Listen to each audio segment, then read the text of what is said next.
tenter de trouver un petit peu un sens par rapport en fait à la lecture que la Torah a de ce qui s'appelle la relation amoureuse. On va expliquer exactement de quoi il s'agit. Je précise ici que je m'inspire ici d'un article qui a été fait par le Rav Avigez, donc qui commence à être de plus en plus connu ici, et qui depuis moi déjà 2 ans, donc il est récemment connu à Paris. Moi ça fait à peu près 2 ans, 2 ans et demi que je le pratique, et qui je pense apporte pour pas que le monde français, le monde tout court, une lecture absolument incroyable du Chumash, une lecture incroyable de la pensée juive.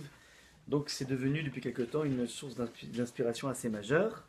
Et je vais essayer donc de vous retranscrire un petit peu sa méthodologie et surtout ce qui va ressortir de ces méthodologies. Alors, pour parler donc de la relation de couple, lorsqu'on regarde de façon générale dans la Torah, a priori il n'y a pas trop de place pour le romantisme au sens occidental du terme. C'est-à-dire que, vous regardez ce qui s'est passé par exemple par rapport au premier couple. Alors, Adam et Chava, le texte nous dit de façon assez crue, c'est la raison pour laquelle l'homme abandonne son père et sa mère, il s'unit à sa femme et ils ne deviennent plus qu'une seule chair. C'est assez cru, c'est assez direct. On ne parle pas a priori d'amour, on parle directement de l'union entre l'homme et la femme. Première des choses, il n'y a pas eu a priori une phase préliminaire de rencontre entre l'homme et la femme. Apparemment, ça a l'air tout vide de ça. Premier point. Ça, c'est de bon pour Adam et Chava. Deuxième chose, deuxième couple mythique. Alors, il y a un deuxième couple qui est Noach et Nahama. Nahama est pratiquement pas cité dans le texte, donc tout se passe comme si. Je ne crois pas qu'il y a un dialogue entre Noach et Nahama. Ouais, c'est-à-dire qu'il n'y a rien qui est dit par la Torah. Bon, ça n'a pas l'air très sympathique. Troisième couple, c'est Avram et Sarah. Avram et Sarah, ils n'ont pas l'air trop de parler ensemble. On assiste à la fin de la paracha de Noach au mariage de Avram avec Sarai. Ouais, sans nous parler de fiançailles, de rencontres, de rien du tout. Et une fois qu'ils se marient, alors le texte nous dit d'un coup, de façon hyper brutale, on va étudier ce texte. Ve Sarai akara en lavlad. Sarai était stérile. Elle n'a pas de matrice. Ouais, c'est tout sauf du romantisme, c'est tout sauf quelque chose de très... Ça a l'air très bizarre cette façon de présenter le couple. Ensuite on va aller voir Abraham et Sarah. À un moment nous dit le texte, Vaï caché, écrive Lavo Mitzraïma. Quand il fut sur le point d'arriver en Égypte, il dit à Sarah et son épouse, Inenaya dati ki ishayefat mareat. Certes, je sais que tu es une femme au gracieux visage. Rachi explique qu'il a vu son visage se refléter. On a presque l'impression que Abraham n'a jamais vu sa femme. C'est extrêmement bizarre. Ouais, ça nous demande, nous, les rabbins, si c'était pas de donner des explications, parce qu'on ne s'en sort pas avec ça. Ça va tellement aux antipodes de ce qu'on faisait de l'idée du couple. Ouais. Maintenant, le pompon, c'est Yitzhak, dans cette paracha de Toldot. Le texte nous dit, Vayavié à Yitzhak, donc il rencontre Rivka. Alors là, il y a eu une tentative de détecter la perle rare qui est Rivka. Élisabeth détecte cette perle rare. Il décide, bon, c'est assez grotesque en plus, hein, il arrive avec des Rolls, avec plein de choses, avec plein d'argent. Il convainc Rivka de venir se marier avec Yitzhak, donc ça a l'air en plus très arrangé comme système. Et le texte nous dit que la rencontre entre Yitzhak et Rivka, le texte nous dit que Vayevia Yitzhak à Oela, il amène Rivka dans sa tente, dans la tente de sa mère. Vayekar et Rivka, donc il se marie avec elle, Vateilo Leisha, elle devient son épouse. Vaye Avea. Donc après cette mariée, il y a un amour qui naît. Vainachem Yitzhak Arimo, et c'est là qu'il va être consolé d'avoir perdu sa mère. Alors évidemment, ça fait hérisser les poils de tout le monde. Je comprends pas, ça veut dire quoi? Il se marie pour remplacer sa mère, c'est extrêmement bizarre. Tous ces couples semblent totalement dénués de, comment dire, au niveau sentimental, ça a l'air complètement incroyable comme présentation. Et qui plus est, par rapport à Rivka, on n'assiste à absolument aucun dialogue entre le mari et la femme. Ouais, Rivka et Yitzhak, il n'y a rien qui parle. Et plus que ça, Rivka a extrêmement peur que Yitzhak transmette les brachot à Esav. Ouais. Donc qu'est-ce qu'elle fait? Elle fait tout un subterfuge avec Yaakov qui va se déguiser en Esav. Mais la grande question qui est posée, c'est, je comprends pas. Vous avez un problème, tu as un problème par rapport à Yitzhak, mais va parler avec ton mari. Va lui dire, écoute, ça va pas le faire, c'est pas possible, c'est mort, ouais. On peut pas envisager de donner les brachot à Rivka. Pourquoi il n'y a pas de dialogue entre Rivka et Yitzhak? C'est extrêmement bizarre. Donc encore une fois, on a ici un déroulé de plusieurs personnages, plusieurs couples, qui font pas spécialement envie à première lecture. Évidemment, on pourra ensuite décortiquer les versets toujours. Mais c'est vrai que de prime abord, on a l'impression qu'il n'y a rien qui est placé sous le signe du monde sentimental. Bon. Maintenant, ce que je vous dis là maintenant n'est pas c'est pas étrange. Pourquoi c'est pas étrange? Parce que si on part du principe que la Torah, et c'est quoi en fait la Torah? Qu'est-ce que doit nous livrer la Torah? Nous dit Rachid, dès le premier Rachid de la Torah, Lo yatzari la atri la Torah mi achodesh azelachem. C'était pas la peine de commencer la Torah par la création du monde, le premier jour, le deuxième jour, Adam, Chava, tout ça, on aurait pu mettre du typex. La Torah, c'est l'enseignement de la façon dont tu dois te conduire au niveau mitzvot. Nous dit Rachid d'entrée de jeu que le mobile essentiel de la Torah, c'est Achodesh Azelachem, montrer à un individu comment il se lie avec Hachem. Donc toutes les histoires de mœurs, toutes les histoires de sentiments doivent être des histoires qui ne font pas partie de la Torah. Mieux que ça, même l'histoire elle-même juive devrait être concoctée dans un livre d'histoire juive, mais n'a absolument aucune raison d'être. Aucune raison, c'est le 11. Ouais, pas de souci. L'histoire juive doit faire partie d'un recueil d'histoires, mais n'a absolument rien à voir avec la Torah elle-même. Encore une fois, l'histoire est importante, mais puisque la Torah, dit le Maharal de Prague, c'est Ora, qui veut dire enseignement, à partir de là, j'attends de la Torah qu'elle me dise comment je me comporte, et comment je me comporte, ce sont les premières mitzvot qui vont être données aux Juifs en tant que peuple. Donc, ça ne nous gêne pas a priori de ne pas avoir toute cette historique sentimentale, parce que c'est pas ça l'enjeu de la Torah. C'est pas ça le but de la Torah. Donc, a priori, jusque-là, on peut très bien s'en sortir. Vous voyez un petit peu dans le document, je suis dans le grand temps, à la fin du grand temps. Vous amenez ce fameux Rabbi Yitzhak qui vient te donner exactement une définition de la Torah, et il me pose la question, mais pourquoi finalement on s'embarrasse avec le récit de Béréchit? Il va donner des réponses à ça, peu importe, on avait étudié une fois. Mais une chose est sûre, c'est qu'on est, si vous voulez, pour l'instant, on n'est pas scandalisé par ce qui se passe. C'est pas étrange à l'idée qu'on se fait de la Torah.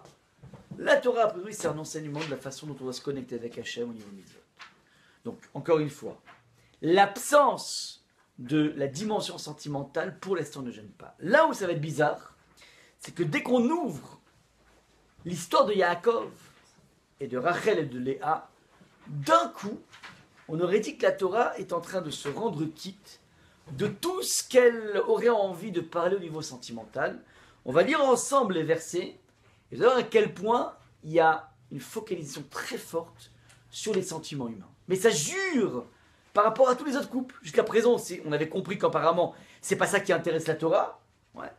Et là, d'un coup, Kiviachol, on se retrouve dans un épisode collection Harlequin à Mavdil. Ouais.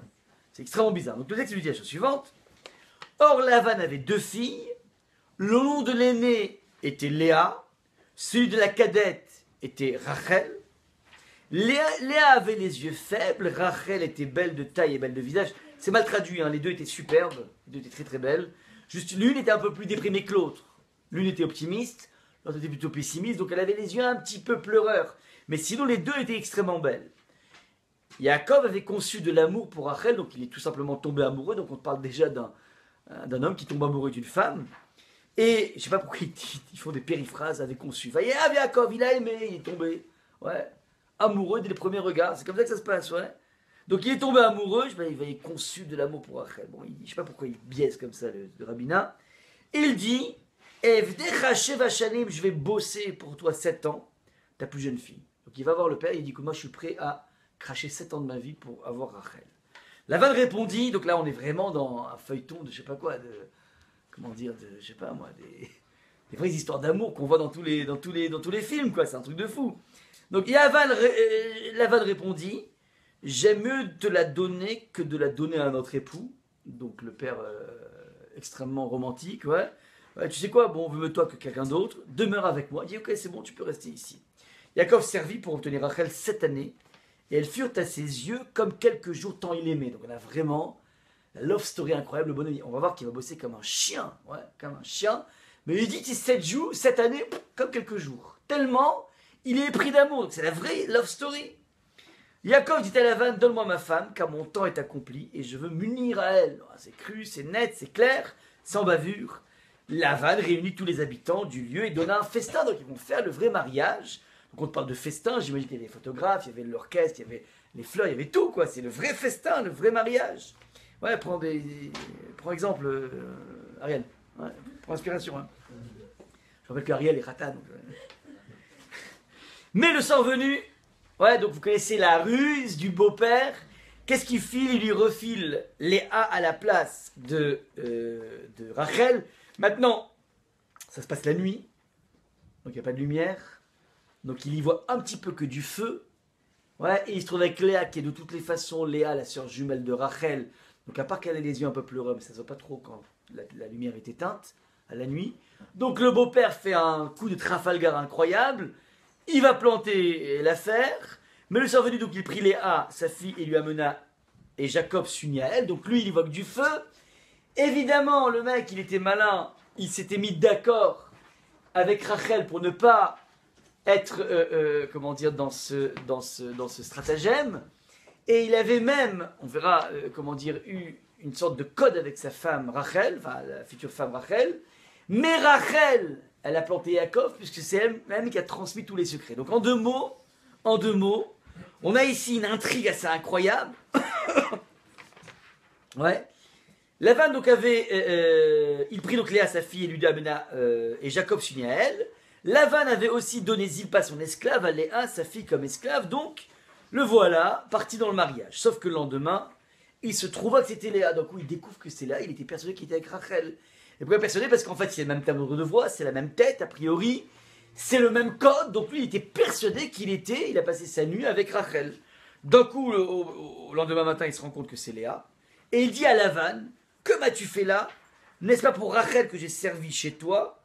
Et pourquoi tu m'as trompé? Donc en deux mots, il s'est fait complètement duper, complètement tromper.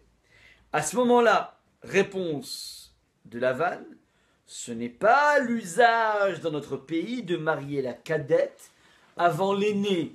Alors il est malin, Lavan, c'est-à-dire il lui spécifie ici une chose assez incroyable. Tu sais quoi, chez nous, dans notre pays, l'aîné, ouais, et comment dire, le cadet ne passe pas avant l'aîné. Sous-entendu, on te connaît, toi, Yaakov. Tu parles de tromperie, mais toi, t'as pas trompé ton père. Ouais, donc c'est une façon subliminale de lui dire: ne prends pas les gens pour des imbéciles.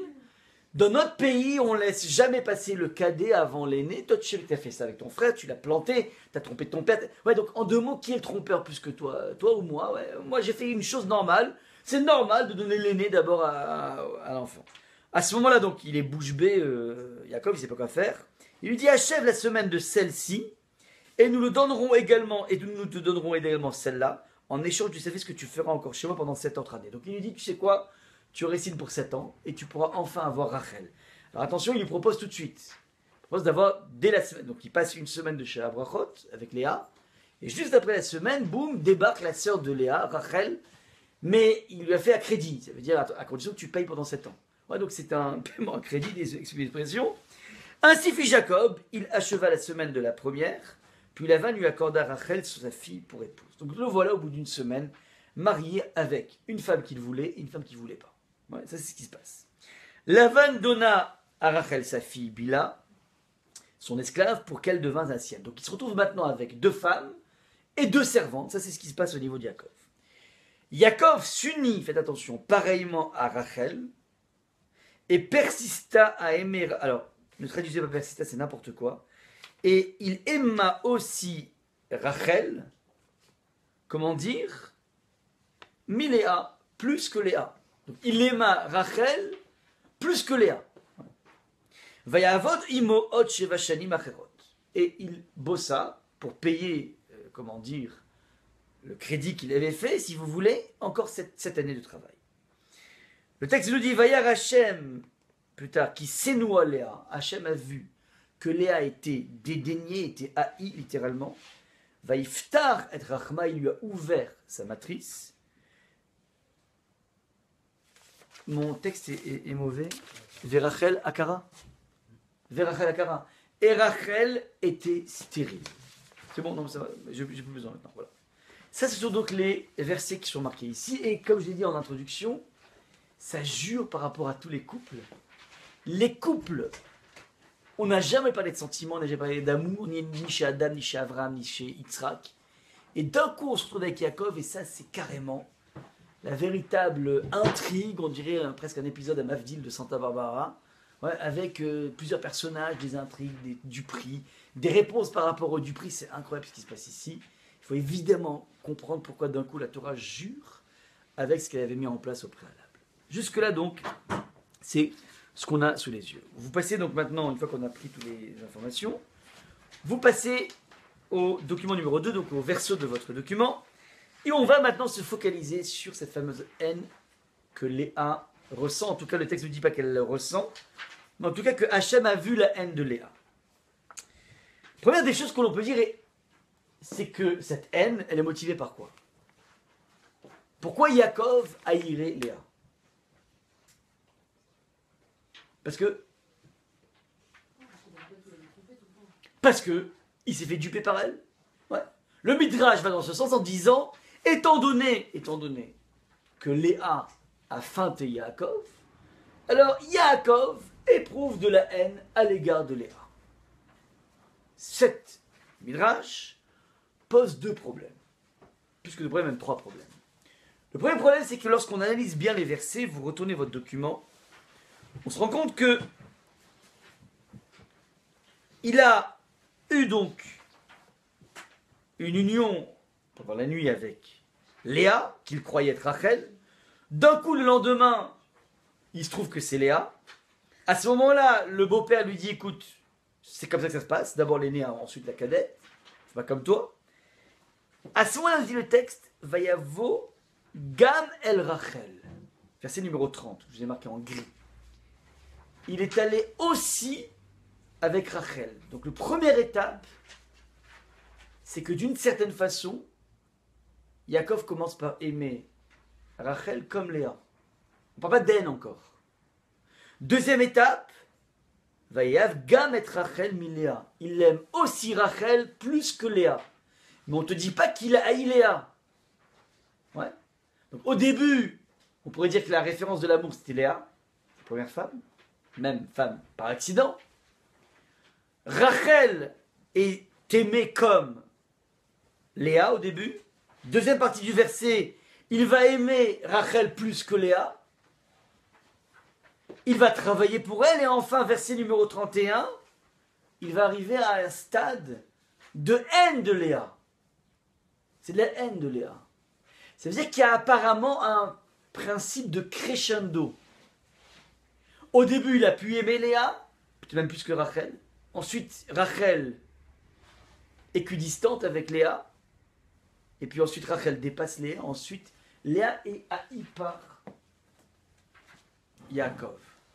Et la question qu'il faut se poser ici, c'est qu'on a ici un crescendo de haine et qui est contre la norme. Ça veut dire, si vraiment la raison pour laquelle il éprouve de la haine pour Léa, c'est parce qu'elle l'a dupé, eh ben, au bout d'un moment, on devrait avoir un phénomène que la haine s'estompe.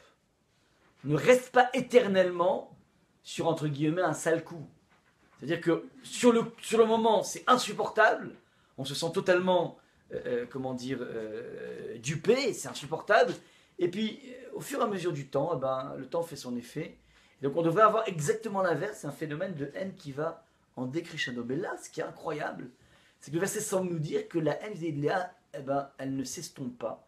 Au contraire, elle ne fait qu'être dans une accumulation, pas décapitée, en tout cas un crescendo. Ça, c'est la première des questions à comprendre.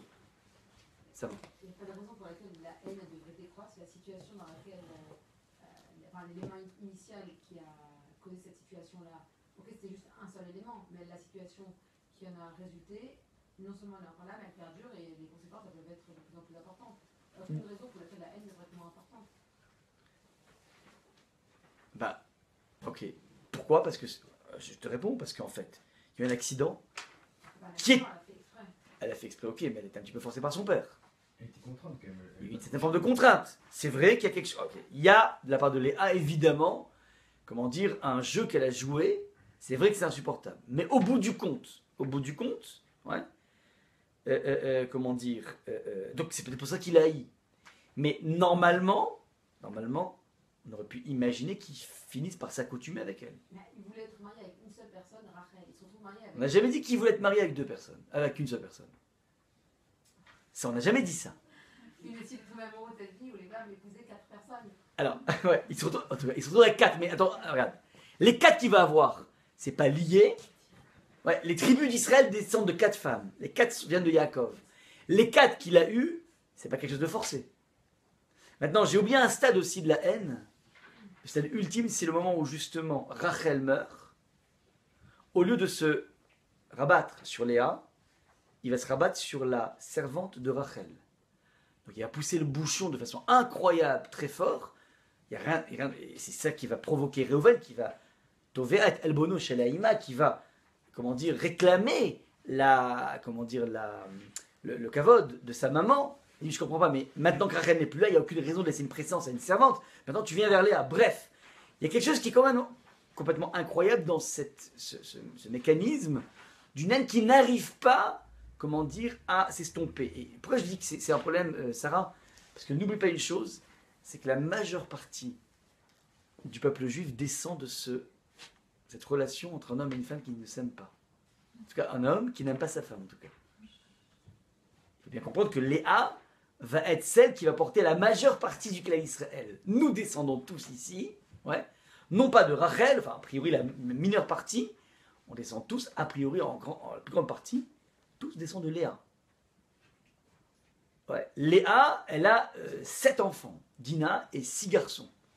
Ouais, donc la majeure partie, c'est elle. Et la Torah te présente ici, on descend d'un couple dans lequel il y a des sentiments de haine qui sont présents, qui sont marqués ici dans la Torah. Ouais. Alors maintenant, il y a plein de pirouettes pour s'en sortir avec ça. Vous entendrez des centaines de cours là-dessus.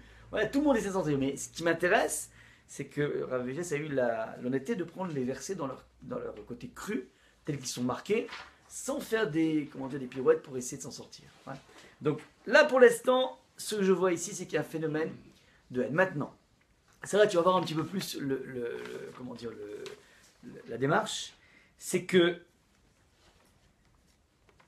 il y a une haine croissante par rapport à Léa, mais ce qui est assez incroyable, c'est qu'on voit nulle part que Yaakov n'éprouve une quelconque haine par rapport à Rachel. Or, Rachel était hyper complice. C'est Rachel qui a transmis le code secret. Il y a même un midrash qui dit qu'elle était sous le lit et qu'elle soufflait les réponses à sa sœur de façon à ce qu'elle ne soit pas piégée pendant la nuit. Maintenant, comment dire, ce qui est incroyable, c'est que le lendemain, mais c'est incroyable, c'est Léa, c'est pas Rachel. Et qu'est-ce que fait Yaakov? 1 mars et ça repart. Chérie Rachel, est-ce qu'on se marie? Ouais, ok, c'est bon, je signe pour 7 ans. Mais il n'y a aucun homme au monde qui aurait accepté, comment dire, après avoir à ce point été trahi, de s'engager dans une relation pareille. On voit nulle part, si toutefois Yaakov se sent lésé par rapport à un problème de vérité, un problème d'honnêteté, mais il devrait aussi éprouver une haine par rapport à Rachel. Et nulle part on voit qu'il exprime une quelconque haine. Mettez-vous à la place de Yaakov. Mettez-vous à la place de Yaakov. Ouais. Vous en voulez à Léa, mais vous en voulez aussi à Rachel. Mais elle m'a feinté. Mais c'est horrible ce qui se passe. Évidemment, puisque regarde, il savait que son beau-père c'était un Arsène Lupin, c'était un bandit. Et il avait pressenti le coup. Donc en pressentant le coup, qu'est-ce qu'il a fait? Il s'est mis d'accord avec Rachel, lui a dit, regarde, on va se mettre d'accord sur un code secret tous les deux. J'ai peur qu'il me refile ta sœur. Donc ils étaient complices tous les deux. Maintenant, elle a rompu cette confiance. Le bonhomme, il s'est prémuni. Donc Rachel, il y a quelque chose de profondément horrible qu'elle a fait. Et d'aucune façon, on voit chez Yaakov une haine vis-à-vis de Rachel. C'est la deuxième question. La troisième question, c'est l'étude du verset qui parle de la stérilité. Regardez, le texte nous dit la chose suivante. Après donc des phases d'amour de Léa, d'amour à égalité avec Rachel, une différence d'amour, donc il y a plusieurs phases dans le couple, qui finit par, en apothéose, vers la haine. Vayar Hachem qui s'énoue à Léa. Léa, Hachem a vu que Léa était haï. Que fait Hachem? Vaïftar et Rachma. Il lui ouvre son sein, il lui ouvre la fécondité. J'en déduis donc que elle était comment avant ses sentiments de haine? Elle était stérile. Un petit peu comme toutes les Imaot qui étaient stériles. Sarah était stérile, Rivka était stérile. Ouais, c'est une histoire de stérilité, le peuple juif. Ouais. Il faut qu'on naisse par la puissance de la tfila, de la prière. Ouais. Donc par définition, stérilité. Donc apparemment, Léa est stérile. Et comme l'eau de consolation par rapport à cette situation de haine qu'elle subit de son mari, Akadosh Baruch Hu lui ouvre la matrice. Mais regardez ce que dit le texte. Ve Rachel Akara. Ça veut dire quoi, Ve Rachel Akara? Et Rachel est stérile. Alors, ça c'est incroyable. Tout se passe comme si il y a une sorte de vase communicant. Elle, Léa, je la sors de la stérilité, et Rachel, je la fais rentrer. Tout se passe comme si Rachel pénètre un monde de la stérilité qu'elle n'avait pas. Peut-être qu'a priori, d'après ce verset, on pourrait lire le verset de la façon suivante, que Rachel, elle était une femme féconde, et qui, compte tenu de ce ménage à trois, va être punie par une stérilité. On peut lire le verset de la façon suivante. Je peux vous dire que Rachel était déjà stérile. Lorsque le verset dit « Ve Rachel Akara », c'est comme si c'est quelque chose qui se passe là maintenant. Au même moment où Hachem ouvre la matrice de Léa, au même moment il ferme la matrice de Rachel. Et force est de se poser la question, que Akadosh Baruch Hu donne un lot de consolation à Léa parce qu'elle vit quelque chose de terrible, une relation qui ne cesse de s'aggraver au niveau, au niveau de la haine. Alors, je comprends qu'Akadosh Baruch Hu veuille lui donner ce lot de consolation, mais pourquoi, en même temps que tu donnes ce lot, tu as besoin de punir Rachel? Qu'est-ce qu'elle a fait? Rachel, au contraire, Rachel a fait quelque chose de grandiose. Qu'est-ce qu'elle a fait? Elle a eu cette faculté de... Alors, c'est vrai que c'est pas sympa par rapport à Yaakov, mais c'est sublime par rapport à Léa. Elle a surtout voulu éviter, on avait expliqué une fois, le fait que devant tout le monde, Léa allait prendre comme on dit, prendre un vent aujourd'hui, hein, prendre la honte de sa vie. Ouais, imaginez que d'un coup il se rend compte, alors il aurait fait un scandale, et ça aurait été la honte pour Léa. Bref, au nom du respect de la honte de Léa, Rachel a mis entre parenthèses toute sa vie incroyable. Donc elle avait une love story qui était en train de commencer. Elle est capable d'y renoncer, c'est grandiose. Ouais. C'est grandiose. Et on avait, comment dire, le Midrash, il faut l'apprendre, ce Midrash il est important, la Gemara dans Choulin, je crois, qui dit que Besrat Tzniut Shaita Babe Rachel, ouais, par le mérite de la Tzniut de Rachel, eh ben, tous ses enfants vont être au top niveau du peuple juif. Elle va avoir notamment Binyamin, duquel va descendre Esther, duquel va descendre Mordechai. Ça veut dire la fine fleur du monde juif descend de Rachel parce qu'elle a eu de la tzniut. De quelle tzniut on parle? Comment? Elle n'a pas. Alors, elle n'a pas parlé. Ça veut dire elle a parlé. Elle a donné les simanim, au contraire. Ok, et elle a donné les simanim. C'est là que dit le Gemara. Ça veut dire bizarre, de façon générale, la tzniut est toujours associée à la notion de pudeur. Elle a préservé l'honneur de sa sœur. Mais quel est le rapport de la tzniut? Elle a laissé Mais quel est le rapport? C'est après, c'est un autre moment. Non, c'est ce moment. Ce moment. Quel est le rapport avec tzniut? Elle s'est retirée. Elle s'est mise à côté. Alors, l'idée est la suivante. Là, on apprend une des définitions de la tzniut très importante. C'est la prise de compte. C'est ce qu'on appelle l'héroïsme. C'est-à-dire, je suis tellement conscient de ma grandeur que je n'ai pas besoin d'une réalisation. C'est-à-dire, je peux vivre la réalisation de ma vie qui ne passe pas par le projet que j'avais prévu.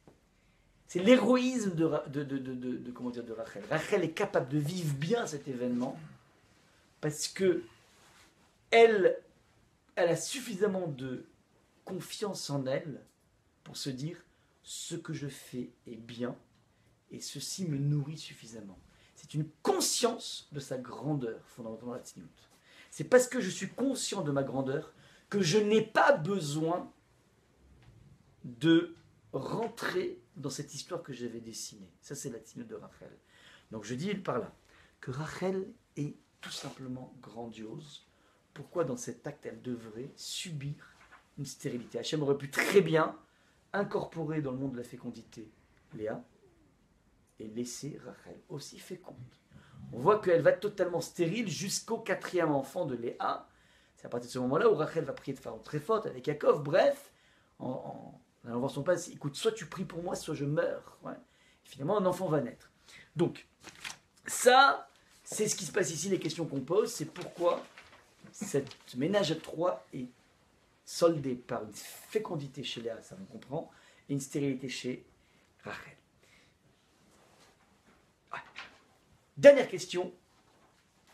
Le texte que je vous ai marqué ici, donc vous tournez encore une fois la page, vous avez ce Rashi nous dit le texte que, verset numéro 30, en gris. Donc, Yaakov s'est uni au bout d'une semaine avec Rachel. Il a aimé plus que Léa. Vayavod imo, il a travaillé avec Lavan. Od sheva shanim acharot. Donc, il a re-signé pour 7 ans. Il a bossé pendant 7 ans.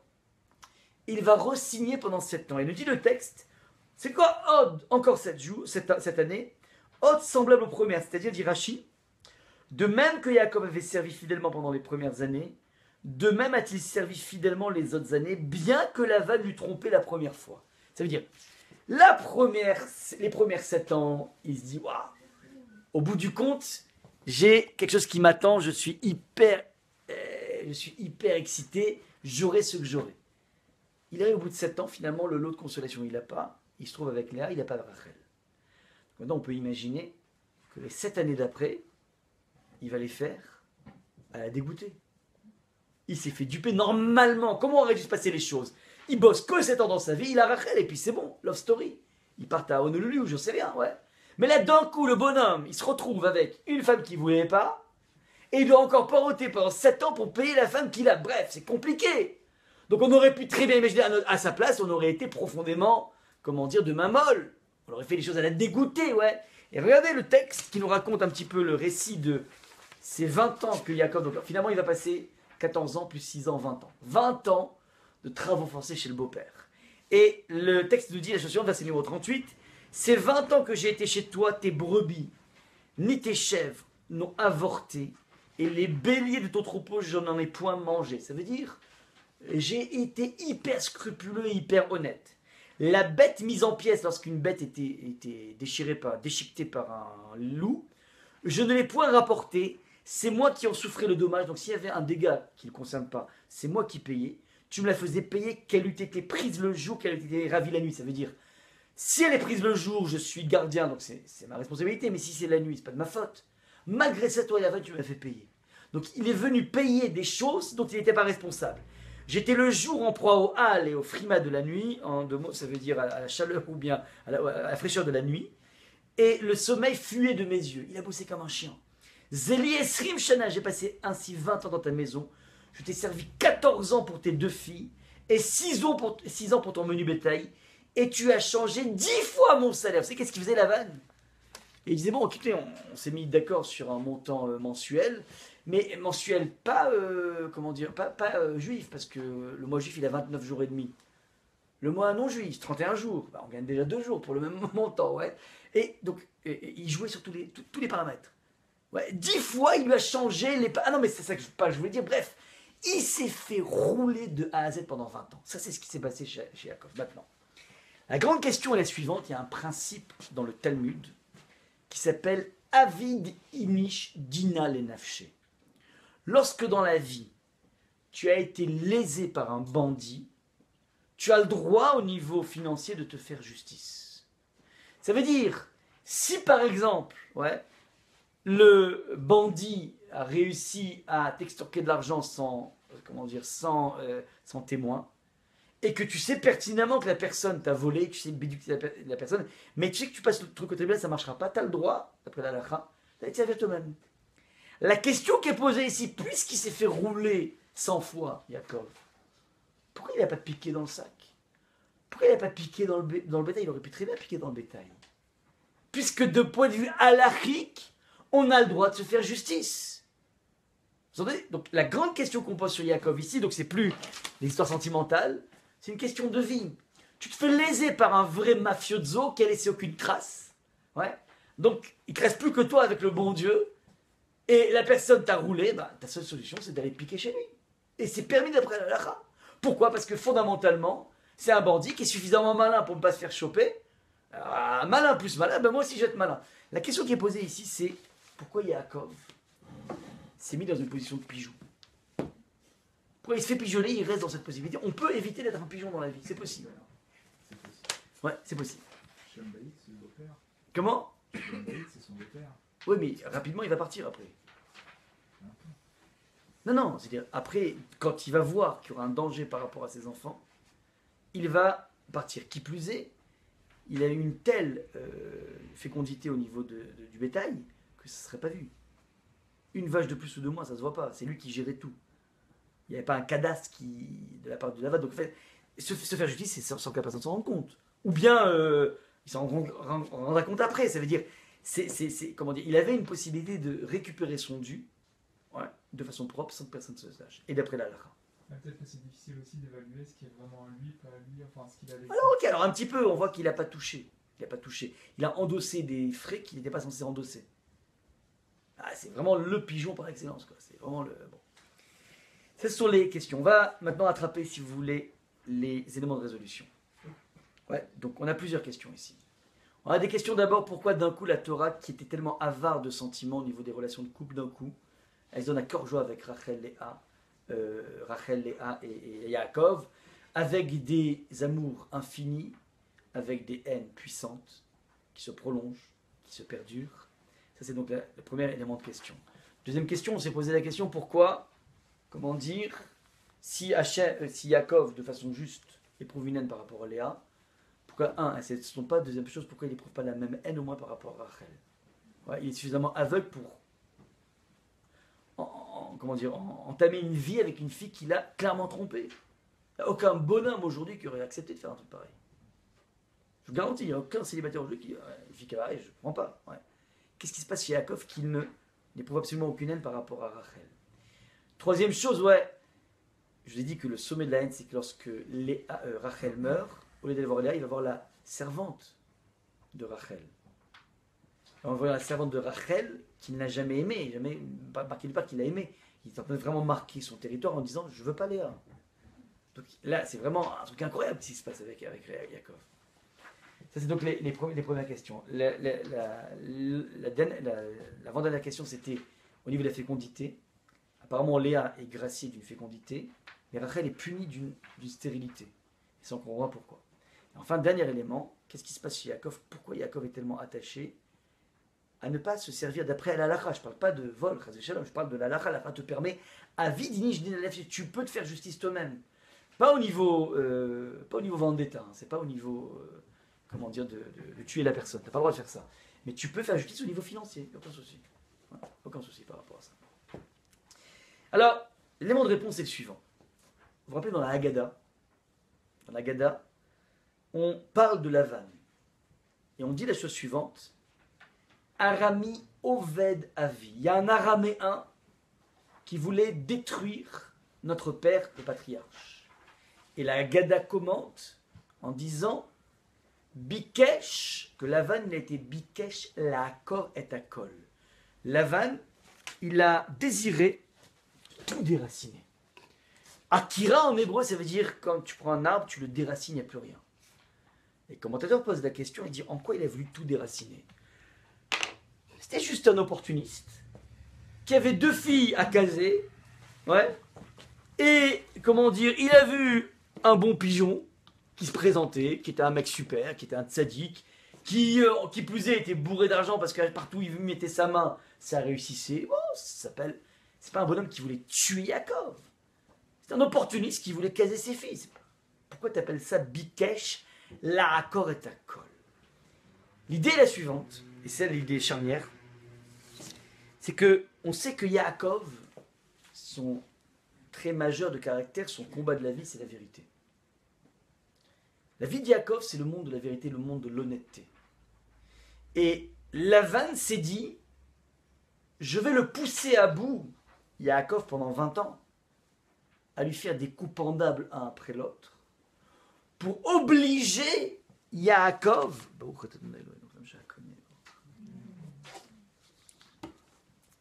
à se faire justice lui-même d'après la halakha. Je vais obliger Yaakov à aller se servir dans le cheptel. Et alors? C'est ça déraciner Yaakov, c'est-à-dire, point essentiel, c'est que Yaakov, s'il respecte la loi et la justice en se servant lui-même, une chose il va trahir, ni Hachem ni la Torah, mais l'image idéale qu'il se fait de l'honnêteté. Et c'était ça le schéma génial qu'a mis en place Lavan, c'est qu'en obligeant Yaakov à magouiller, je vais détruire le pilier de l'honnêteté absolue. C'est ça en fait la subtilité de Lavan. Je l'oblige à rentrer dans un conflit humain qui fait que d'après la halakha, donc d'après ce qui s'appelle la vérité, qu'Akadosh Baruch Hu cherche à mettre en place dans la vie, il a le droit de se servir. Mais en faisant ça, en respectant la halakha, en même temps, il est en train de trahir quelque chose qui dépasse de très loin la halakha, c'est-à-dire l'image ultime, absolue, que je me fais de ma vérité. Vous comprenez la subtilité ici? Et c'est comme ça que on peut comprendre pourquoi Yaakov n'a pas voulu toucher un iota de l'image du vrai, de l'image de l'honnêteté qui se fait. Ce que j'ai marqué ici dans le document,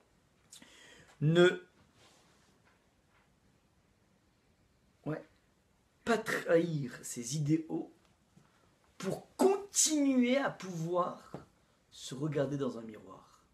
On continue à se regarder dans un miroir, pas simplement lorsqu'on ne fait pas des bêtises, mais lorsqu'on est fidèle à l'idée de la vérité qu'on se fait, même si c'est une idée qui est beaucoup plus superlative que ce que la Torah elle-même demande. Ça, c'est le point, c'est la charnière essentielle. Cette attitude de Yaakov l'oblige dans sa vie à être dans une lutte permanente. Je vous ai marqué ici dans le document, dans le grand 3, petit c, certes Yaakov a trompé son père. Tromper son père pour obtenir les brachot. Quelle est cette ruse de Yaakov qui va lui justement être reprochée par Lavan en disant mais chez nous, on ne fait pas passer les cadets avant les aînés. Ce que met en place Yaakov ici, c'est étant donné que je suis persuadé et je sais de façon intime, dans mon existence profonde, je sais pertinemment que les brachot ne doivent pas revenir à Esav. Alors à partir de ce moment-là, je suis obligé de vivre avec cette réalité et de vivre avec cette vérité. C'est ce même moteur qui empêche Yaakov de piquer dans le cheptel d'après l'halakha. Ce même moteur pousse Yaakov à aller tromper son père. Vous allez me dire, mais où est la limite ici? Chacun pourrait faire ce qu'il veut. Alors l'élément de réponse est le suivant. L'élément de réponse, comment dire, et c'est quelque chose qui est assez impressionnant parce qu'on est tellement nous habitués à ce qui s'appelle la vérité absolue au niveau aristotélicien, et dès qu'on voit quelque chose qui bouge par rapport à ça, on a l'impression qu'on est dans du relatif. Mais ce que vient nous montrer ici Yaakov, c'est que ce qui s'appelle l'absolu d'après la Torah, c'est sa vérité relative. Alors dans cet ordre d'idées, qui est assez violente, je vous amène plusieurs choses. Le commentaire de Rashi sur la Torah n'est pas la voix de Dieu.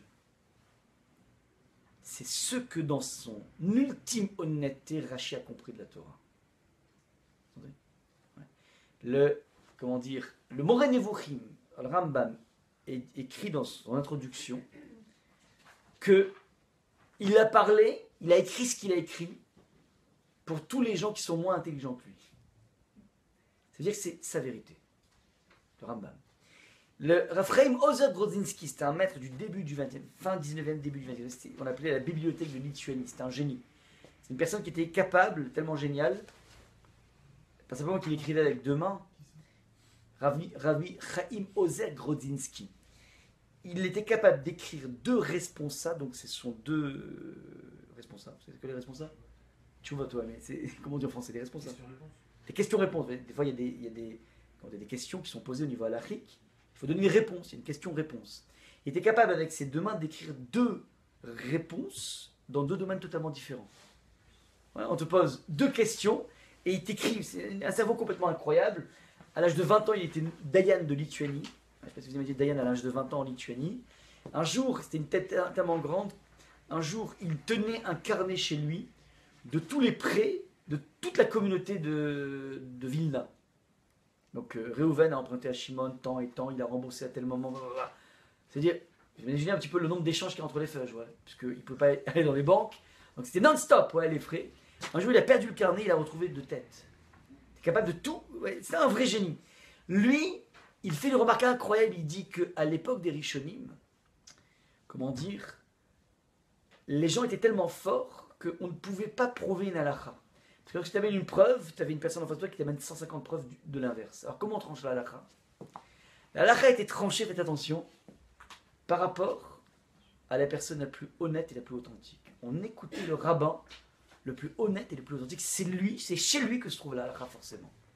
Parce que quoi que tu dises, les gens étaient tellement calibrés qu'ils pouvaient t'amener 150 preuves de l'inverse de ce que tu dis. Le Talmud est un océan infini. Ouais. Donc c'est un petit peu ça l'idée. Ça veut dire que aller au bout de son honnêteté, aller au bout de sa vérité lorsqu'on s'appelle Yaakov, c'est ça ce qui s'appelle la vérité que la Torah attend maintenant. On va poser la question d'entrée de jeu. Quelle est la place du monde romantique et sentimental dans la Torah qui a mis totalement de côté cette dimension dans les premiers couples de l'histoire et qui, lorsqu'on ouvre la paracha de Yaakov, commence à être tellement large. Ce n'est pas pour réhabiliter le monde du romantisme au sens occidental du terme. C'est juste pour une raison. C'est que lorsque dans la vie tu t'appelles Yaakov et tu es un individu qui cultive la profonde honnêteté, pas par rapport à la Torah, mais par rapport à toi-même, et ça peut parfois dépasser totalement le cadre de la Torah, alors il est évident que tu dois manifester exactement le même type d'honnêteté par rapport à tes sentiments. Le monde sentimental fait partie intégrale de ce combat de Yaakov qui s'appelle nous offrir l'image, nous offrir le modèle de ce qui s'appelle la poursuite de l'authenticité. Le monde sentimental n'échappe pas du tout à cet enseignement de Torah. C'est en fait l'idée. Ouais. De façon générale, Adam, Chava, Abraham, Yitzhak, Rivka, Sarah, il n'y a pas de sentiment. Enfin, on t'en parle pas. Il y en a, on t'en parle pas. C'est pas ça le mobile de Torah. Mais puisque maintenant on touche à un personnage qui se distingue de par ce souci de l'honnêteté par rapport à soi-même, de l'honnêteté par rapport à l'image idéale que je me fais de moi, et qui doit souffrir absolument aucune espèce d'altération, alors on doit retrouver ça de façon radicale au niveau de la vie sentimentale. Et vous allez voir comment les choses vont s'imbriquer. Le texte nous dit un truc incroyable. C'est un texte dans Oshéa. Oshéa, c'est oser en français, se traduit. C'est un prophète. Et lorsqu'il parle du personnage de Yaakov, il dit une seule chose. Vous avez le verset numéro 13 ici. Ouais. Yaakov s'était réfugié sur les territoires d'Aram. Israël, donc c'est Yaakov, avait été esclave pour une femme. Pour une femme, il a été pâtre, c'est-à-dire il a été chômeur, il a été gardien. Le prophète fait un résumé de Yaakov. Et qu'est-ce qu'il dit sur Yaakov? Tu sais quoi, c'est quoi Yaakov? C'est un bonhomme qui a galéré pour aller dégoter son amoureuse. C'est la seule chose qui te dit sur Yaakov. Il y a plein de choses sur Yaakov. Yaakov, c'est plein de choses. C'est le père des 12 tribus. Pourquoi ce prophète va cantonner l'histoire de Yaakov à l'histoire d'un bonhomme qui a galéré pour aller décrocher la belle au bois dormant? Mais c'est quoi l'idée? Pourquoi tu résumes Yaakov à sa réponse? Parce qu'il a tout dit là-dedans. Il est venu nous dire que Yaakov, fondamentalement, est l'individu qui fonctionne avec une fidélité et une honnêteté, une authenticité par rapport à l'image ultime qu'il a de ce qui s'appelle la vérité. Vous allez voir comment ça se traduit. Il y a une Mishnah qui est très importante à connaître dans la relation amoureuse. La Mishnah dit un truc incroyable. La Mishnah dans chapitre 5, je crois que c'est la Mishnah numéro 4, c'est le chapitre 5 de Havot.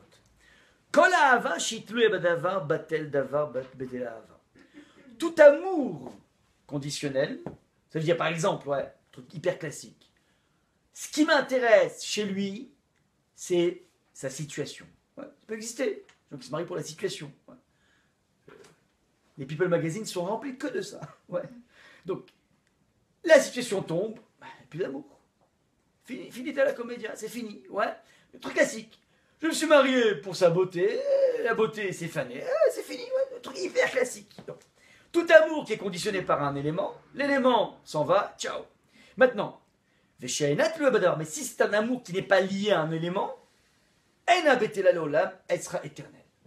Alors c'est une maxime très belle, mais a priori qui veut rien dire. Parce qu'on est tous condamnés à avoir un amour conditionnel. On se marie tous pour une raison, ouais. Il y a toujours une raison pour laquelle on se marie. Ne me racontez pas d'histoire de me dire je me marie que pour la mitzvah. Il faut mentir, il faut être honnête. On se marie évidemment parce que déjà on sort d'une solitude, parce qu'on a envie, parce que est associé au niveau du mariage toutes les idées de profit, de jouissance, de bonheur, de trucs. Donc qui arrive à m'exhiber dans la vie un amour qui n'est pas conditionnel? Partout tu verras de la condition, même l'amour maternel, mais parce que la mère avait dit mais elle a ouvert ma matrice. Mais je l'aime parce que il ou elle a fait de moi une mère.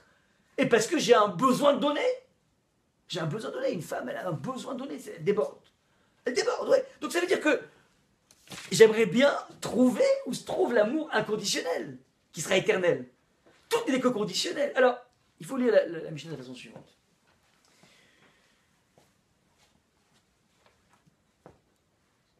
Il y a deux amours. Il y a deux niveau d'amour dans un couple. Et les deux se chevauchent, les deux sont, sont l'un avec l'autre. Il y a évidemment, on rentre dans une relation amoureuse par rapport à ce qu'on prend, par rapport à la jouissance que me provoque l'autre, que me procure l'autre, pas me provoque, mais me procure l'autre. Et c'est quoi la jouissance que l'autre me procure? Elle est au niveau matériel, elle est au niveau sentimental, elle est au niveau sexuel.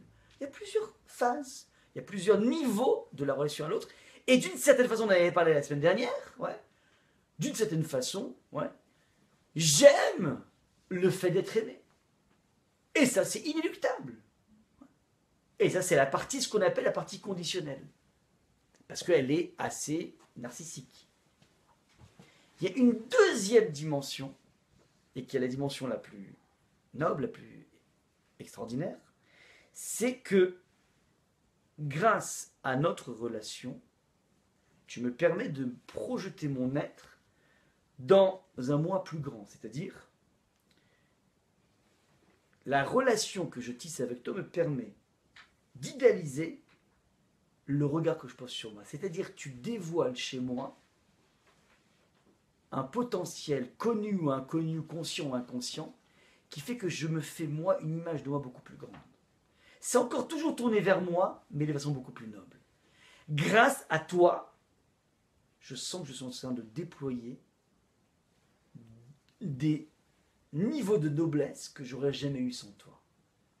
Donc, la relation amoureuse procure deux choses. Elle procure un premier niveau de ce qu'elle apporte au niveau jouissance sur tous les points de vue, mais elle procure aussi une projection de moi dans une vision idéale. Et évidemment, dans la vie, on veut les deux. Dans la vie, on veut deux choses. On veut à la fois le beurre et l'argent du beurre, c'est normal. C'est-à-dire qu'on veut à la fois dans la vie avoir la dimension de l'amour conditionnel, mais on cherche aussi avant tout cet amour inconditionnel, c'est-à-dire je sens que cette relation, elle portera des fruits. Pourquoi? Parce que je sens que je vais grandir. Je ne serai plus le même. Ouais. Vous voyez bien qu'un enfant, lorsqu'il apprend pour la première fois à marcher, il passe de la position 4 pattes à la position 2 pattes. Il est profondément joyeux. Pas parce que les moufletas sont en train de cuire. Ça, il ne sait même pas. Il a 1 an en général, ouais. Parce que d'un coup, devant lui, s'ouvre un champ tout à fait nouveau. Il était 4 pattes, c'est comme ça. Quand il regarde comme ça. D'un coup, il a un champ de vision colossal et qui plus est, il est fier de lui. Il tient sur 2 pattes, il est comme un fou. Il y a une jouissance d'un enfant incroyable. Il faut prendre en photo un enfant qui fait ses premiers pas. C'est pas que la dimension communicative de sa mère et de son père qui dit ah fantastique, il marche, il appelle la grand-mère, la grande-tante. C'est beaucoup plus que ça. C'est une joie intrinsèque. Intrinsèque. L'enfant est porté par cette progression. On va mettre 15-20 ans à grandir. Au bout de 20 ans, tu grandis plus, c'est fini. Ouais. Si ce n'est du tour de taille. Mais pas dans le bon sens, en général, ouais. Ouais. Ouais. Ça, c'est donc bon. Cette joie en question, tu peux la retrouver de façon exponentielle lorsque tu vois que dans la vie, tu as mûri. Lorsque tu vois dans la vie, dans tes relations humaines, tu es quelqu'un de plus noble, de plus raffiné, de plus sensible. Si tu vois que la relation avec l'autre t'a permis de grandir par rapport à ça, tu sens une jouissance existentielle incroyable. L'intérêt d'un couple, évidemment, si on s'arrête que la première dimension, on a tout perdu. Parce que là où tu vas grandir, c'est ce que dit la Mishnah, si c'est Talou Badavar, alors lorsque la chose n'est plus là, et puis les choses finissent par changer, la situation ça change, la beauté ça change, il y a plein de choses qui changent. Ouais. Mais si tu as eu l'intelligence de choisir le partenaire qui te donne un horizon de toi en plus grand, alors, à partir de là, la première dimension qui s'appelle « ce que je profitais de lui », elle devient beaucoup moins importante. Le Talmud dit un truc incroyable, il y avait des hommes qui divorçaient parce qu'ils trouvaient un cheveu ou une mouche dans la soupe. Vous connaissez ce type de délire? Ça veut dire quoi? Ça veut dire que si tu t'es resté à la dimension, tu t'es cantonné à la dimension « ce que l'autre m'apporte », alors ça existe malheureusement des gens qui sont suffisamment fous pour divorcer pour des bêtises. Alors Régis raconte, il était dans un beddin qui parlait des guitines. Il a vu plusieurs fois des femmes qui ont divorcé parce que le mari, de façon régulière, oublie l'anniversaire. C'est honteux d'oublier l'anniversaire de son épouse, mais ça a l'air complètement incroyable comme problème. Alors peut-être révélateur de quelque chose de beaucoup plus fort, mais il y a quelque chose d'assez trivial là-dedans, incroyable. Parce que tu as oublié la date d'anniversaire. Il y a quelque chose. Bon, ce que je veux dire par là, c'est que dans la vie, évidemment, on veut tout. Mais si tu as choisi la personne qui te donne cet horizon d'ennoblissement, alors si te manque la première partie qui s'appelle ce que je peux jouir de l'autre, ce que l'autre m'apporte, ça peut passer facilement. C'est pas ça l'essentiel. Pourquoi? Parce que il ou elle m'a permis de me tendre vers une vision idéale de moi, et cette tension a fait de moi quelqu'un de différent. Ça, c'est toute la magie du couple. La construction du couple, c'est là que ça se joue ici. Ça, c'est donc le point essentiel. À partir de là, ouais, vous pouvez rapidement, à partir de cette Mishnah, faire une ligne de démarcation très claire entre ce qui s'appelle le dragueur, l'allumeuse d'un côté, et le véritable amoureux, la véritable amoureuse de l'autre. Le dragueur et l'allumeuse s'arrangeront toujours pour procurer du confort à l'autre. Dans le rapport, ils essaieront toujours de donner du confort parce qu'en fait, ils sont dans un monde de troc. Ce qui m'intéresse, c'est profiter de toi. Donc, ils sont prêts à donner du confort. Donner quelque chose. Le dragueur et l'allumeuse. L'amoureux, le dragueur et l'allumeuse. Ouais. L'amoureux et l'amoureuse vont se distinguer parce qu'on voit chez eux qu'est-ce qui les obsède. Ils sont obsédés par une chose. Ils sont focalisés par une chose, c'est la discussion, c'est la communication. C'est une extrême. Pourquoi? Parce que c'est dans la communication que tu commences petit à petit à projeter une image de toi plus grande que ce que tu es. Ouais. Donc, si vous voyez une personne qui vous procure trop de confort, vous pouvez mettre le panneau de danger en disant attention, il y a anguille sous roche. Ouais. Je vous donne donc le point. Ça, c'est donc le point. Une fois qu'on a bien défini cela, on va comprendre c'est quoi la notion d'honnêteté dans le rapport amoureux. Première des choses. Yaakov tombe amoureux, fou éperdument de Rachel. Il la veut, il est prêt à cracher pendant 7 ans. Il est prêt à aller au bagne pendant 7 ans. C'est exactement les love stories dont on a été abreuvé de Hollywood. Il est prêt à tout donner pour elle. Et il est prêt à tout donner, sauf qu'il y a un petit accident. Et attention, qu'est-ce qu'il est prêt à tout donner? Parce qu'en fait, il sent que dans Rachel, il peut se projeter dans une image idéale. Quand je vous dis tout à l'heure que on cherche tout dans la vie. On cherche à la fois le confort matériel, mais en même temps le confort spirituel. C'est un peu cette image de Yaakov, justement, qui voit cette échelle dont les pieds sont sur terre et la tête se trouve dans les cieux. Ça veut dire qu'il veut tout, Yaakov. Il est prêt à lutter pour tout, pour avoir tout, la complétude de tout. Et il projette en Rachel exactement ce schéma de la femme qui va me permettre d'avoir une idée très haute de moi. Et je suis prêt à bosser pendant 7 ans parce que pour moi, c'est exactement celle qui fera de moi quelqu'un de grand. Et en plus, elle est belle, il a tout gagné, sauf qu'il y a un petit souci, c'est qu'elle l'a feinté. Elle a eu une certaine zone de non-confiance. Et c'est là que Yaakov est pris par 2 sentiments opposés. D'un côté, j'étais fou amoureux d'elle parce que, de façon objective, elle correspond exactement à la femme qui va me porter. À la femme, pas dans le sens porter un bébé, mais qui va me donner ses horizons, qui va faire de moi que je suis quelqu'un de plus grand.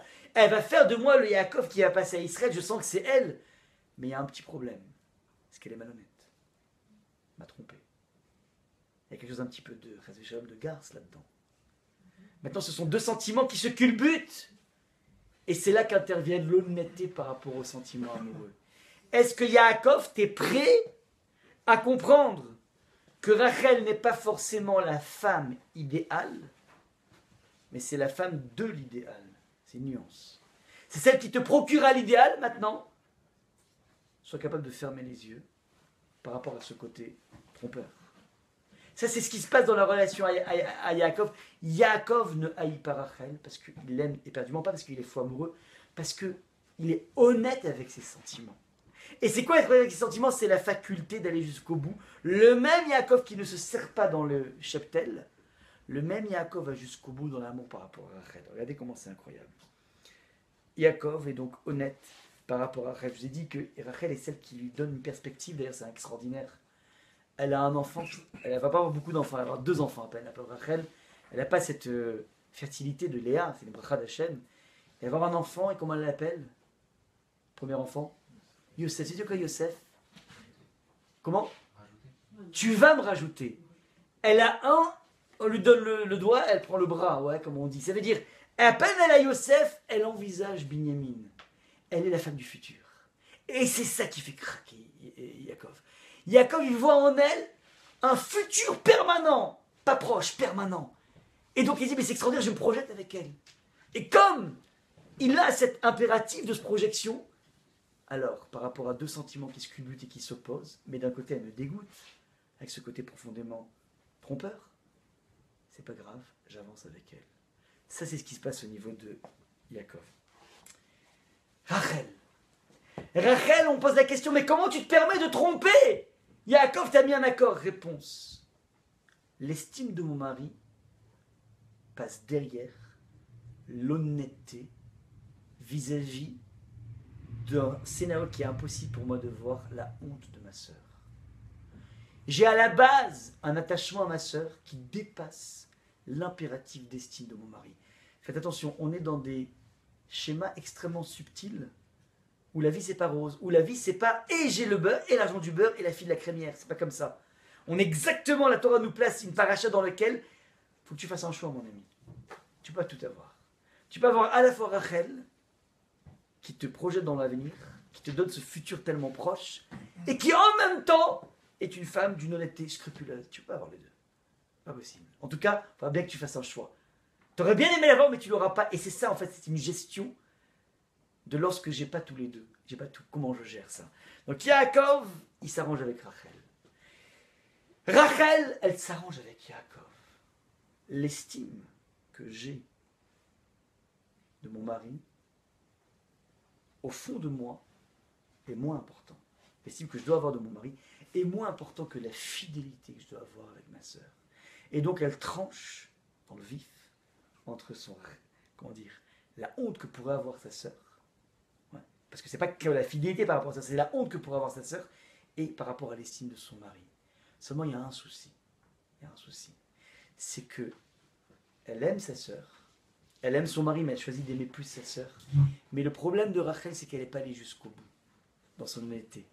Si elle était jusqu'au bout dans son honnêteté, elle aurait refusé d'apparaître dès la première semaine du mariage. Elle se serait mise totalement en retrait. Elle était capable de se mettre en retrait pendant une semaine, elle redébarque, c'est-à-dire elle n'a pas laissé le couple Yaakov-Léa en tout cas n'a pas laissé la possibilité à Yaakov de pouvoir se projeter dans Léa. Donc, elle a un accent d'honnêteté incroyable, elle ne va pas jusqu'au bout. Punition, faites attention. Elle est akara, stérile. C'est quoi la stérilité? C'est la résultante, c'est le résultat, comment dire, du fait qu'elle n'est pas allée jusqu'au bout dans l'honnêteté par rapport à elle-même. Elle n'a pas été jusqu'au bout, comment dire, et elle n'est pas allée jusqu'au bout et en prenant conscience, par exemple, qu'elle aimait tellement Léa qu'elle aurait dû lui laisser une place jusqu'au bout pour que Yaakov puisse se projeter dans Léa. Et puisqu'elle ne va pas jusqu'au bout, puisqu'elle ne va pas jusqu'au bout dans sa utilité, alors c'est une femme qui est d'une certaine façon condamnée à une certaine forme de stérilité parce que ne peut porter des fruits qu'une honnêteté qui va jusqu'au bout qu'on a vu chez Yaakov. Et c'est extraordinaire, elle ne va pas être enterrée avec Yaakov, elle va être enterrée à Bethléem. Elle va intervenir, Rachel, à quel moment? Au moment où, à l'époque du premier temple, explique Rashi, on va être, comment dire, le temple va être détruit en moins 586 avant Jésus par Nabuchodonosor, et le général Nebuzaradan va prendre les Juifs, va les amener en déportation. Pour partir de Yerushalayim en déportation, on va passer par Bethléem, le Bethléem actuel, et c'est là-bas que Rachel va intervenir, va se lever, et va nous accompagner en nous disant « Menikola miberi » comment dire, vous pouvez enlever vos larmes de vos yeux, Veshavu, les Béné Israël, vous allez tout à revenir. Rachel nous accompagne dans notre départ en exil. C'est quoi le départ en exil? C'est quoi l'exil en hébreu se dit là? Galout. Je dis tout à l'heure un pshat du Maral, je donne un nouveau pshat, il faut que ce soit riche les cours de Torah. La galoute, me disait mon rave, les galotes en hébreu c'est quoi? C'est dévoilement, c'est l'exposition. Vous savez c'est quoi la galoute? C'est que quand tu es dans la rue et que tu as une kippa ou bien tu as une maguette David ou tu as un look un peu feuge, je dis ah, il y a un feuge ici, il y a un juif ici, ça veut dire. C'est un lieu dans lequel tu vas être obligé d'être honnête, sinon tu es en train de montrer une image falsifiée du bon Dieu. Le lieu où Rachel nous accompagne lorsqu'on va partir en exil est le lieu où le juif va apprendre à faire des gains d'honnêteté par rapport à lui-même, par rapport à son identité. C'est en exil, malheureusement, qu'on va réapprendre à se connecter avec notre identité ultime. Et parfois, c'est justement par ce passage en exil qu'on arrive à accéder à cette identité ultime. Ça, c'est ce qui se passe au niveau de Rachel et pas jusqu'au bout. L'enterrement à l'exil. Léa. Léa, on a dit un truc incroyable. De Léa va naître la majeure partie du peuple juif. Mais pourquoi il doit naître d'un couple où ça n'a pas l'air, comment dire, la joie tous les jours? Ça n'a pas l'air d'être très folichon. L'élément de réponse est le suivant. Léa, elle, malgré l'inconvénient de la haine de son mari, est capable de se projeter dans son mari. Elle est capable de mettre au monde l'essentiel du cas d'Israël. C'est-à-dire que Léa est elle aussi honnête par rapport à elle-même.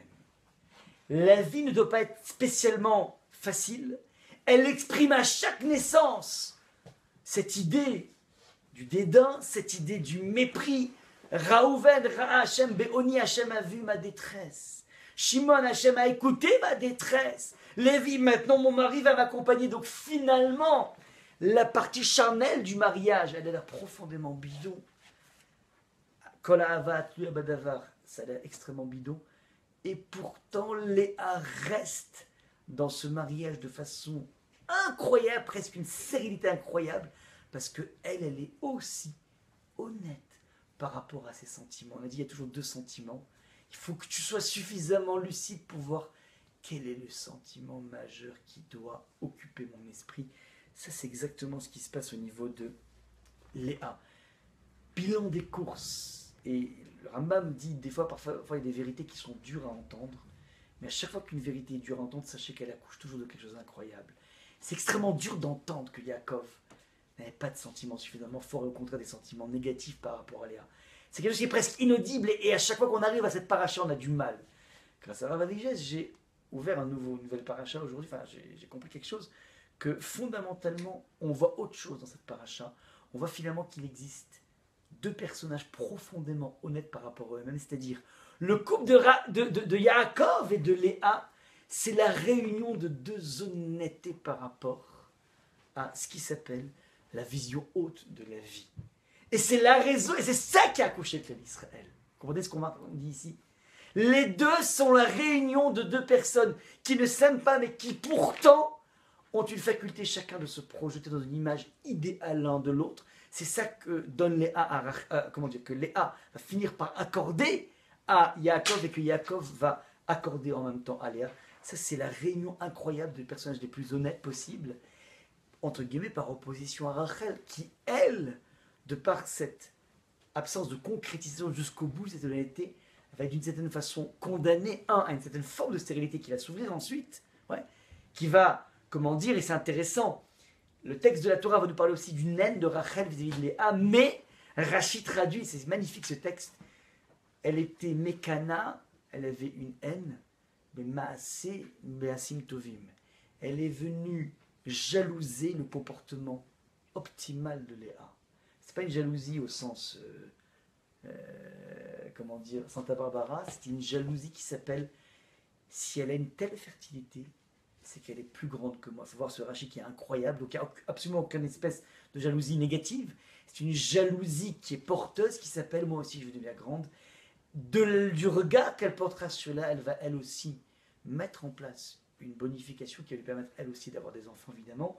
Et c'est un petit peu comme ça que la paracha se met. Je m'arrête là, s'il y a des questions, n'hésitez pas. Voilà, j'espère ne pas avoir trahi la pensée du Rav. Voilà, je m'arrête là.